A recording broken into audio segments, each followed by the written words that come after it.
নমস্কাৰ। জুবিন গাৰ্গৰ মৃত্যু আমাৰ আটাইৰে প্ৰিয় জুবিন গাৰ্গৰ মৃত্যু আজি 11 দিন পাৰ হ'বৰ হ'ল। আজি শ্ৰাদ্ধ চলি আছে। অকাৰণতে মৃত্যু হোৱা, কম বয়সত মৃত্যু হোৱা কোনো মানুহৰ শ্ৰাদ্ধ দশা আদি সাধাৰণতে অসমীয়া সমাজত খোৱাৰ নিয়ম নাথাকে। আমি ৰৈ আছিলোঁ এই শ্ৰাদ্ধৰ দিনটোলৈ। জুবিন গাৰ্গৰ ন্যায়ৰ কাৰণে প্ৰতিবাদ হ'ব, মানুহ ওলাই আহিব এই বুলি ভাবি ৰৈ আছিলোঁ। কিন্তু নাই, ওলাই অহা নাই। অজয় ফুকন আৰু ভিক্টৰ দাস ওলাবলৈ চেষ্টা কৰিছিলে। ৰাজনীতি কৰি চৰকাৰে তেওঁলোকক বন্দী কৰি পেলালে আৰু মানুহ তেওঁলোকৰ পক্ষত অৱস্থান লোৱা দেখা নাই। পৰাগ দাসৰ মৃত্যুৰ সময়তো তেতিয়া মই সৰু আছিলোঁ, ডিগ্ৰীত পঢ়ি আছিলোঁ।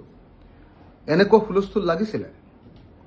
পৰাগ দাসক হত্যা কৰোঁতে ব্যাপক প্ৰতিবাদ হৈছিলে, কিন্তু তাৰ পাছত ফটুকাৰ ফেনত পৰিণত হ'ল। মই দেখিছোঁ যে জুবিন গাৰ্গৰ মৃত্যুৰ তদন্তৰ ঘটনাটো চৰকাৰে হিম শীতল ঘৰত যেন ভৰাই পেলাব খুজিছে, কোল্ড ষ্টৰেজত যেন ভৰাই পেলাব খুজিছে। তাৰ কাৰণে পূজাই সময়খিনিত মানুহক উপভোগ কৰিবৰ কাৰণে দীঘলীয়া সময় দি দিয়া হৈছে। দীঘলীয়া সময় মানুহক আনন্দত মতি যাবৰ কাৰণে এনেকৈ সময় দি দিয়া হৈছে, যাতে জুবিন গাৰ্গৰ কথাটো পাহৰি থাকে। কিন্তু এতিয়া মোৰ বয়স 49 বছৰ। অহা কেইদিনমানৰ পাছতে 50 বছৰ হ'ব। গতিকে মই এইবাৰ পৰাগ দাসৰ ঘটনাৰ পুনৰাবৃত্তি হ'বলৈ দিব নোৱাৰোঁ। সেইকাৰণে সিদ্ধান্ত লৈছোঁ যে প্ৰতিবাদ কৰিম। জুবিন গাৰ্গৰ মৃত্যুৰ প্ৰকৃত ঘটনাৰ ৰহস্য উদঘাটন কৰিবৰ কাৰণে প্ৰতিবাদত অংশ ল'ম। কোনোবাই যদি কয় যে তুমি ৰাজনীতিৰ মানুহ, তুমি ৰাজনীতি কৰিবলৈ আহিছা, তেতিয়াহ'লে মই ক'ম, দৰকাৰ হ'লে মই বিধায়ক পদ ত্যাগ কৰিম, দৰকাৰ হ'লে ৰাজনীতি ত্যাগ কৰিম, কিন্তু জুবিন গাৰ্গৰ ন্যায়ৰ কাৰণে প্ৰতিবাদ আৰম্ভ কৰিম। নহ'লে পৰাগ দাসৰ হত্যাকাণ্ডৰ ঘটনাটোৰে পুনৰাবৃত্তি হ'বলৈ যেনেকৈ আছে, মোৰ এনেকুৱা অনুভৱ হৈছে।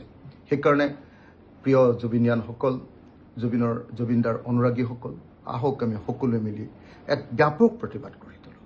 ব্যাপক প্ৰতিবাদৰ জৰিয়তে চৰকাৰক বাধ্য কৰোঁ যাতে জুবিন গাৰ্গক প্ৰকৃত ন্যায় দিয়া হয়। মই আপোনালোক সকলোকে এই প্ৰতিবাদত অংশগ্ৰহণ কৰিবলৈ অনুৰোধ জনাইছোঁ।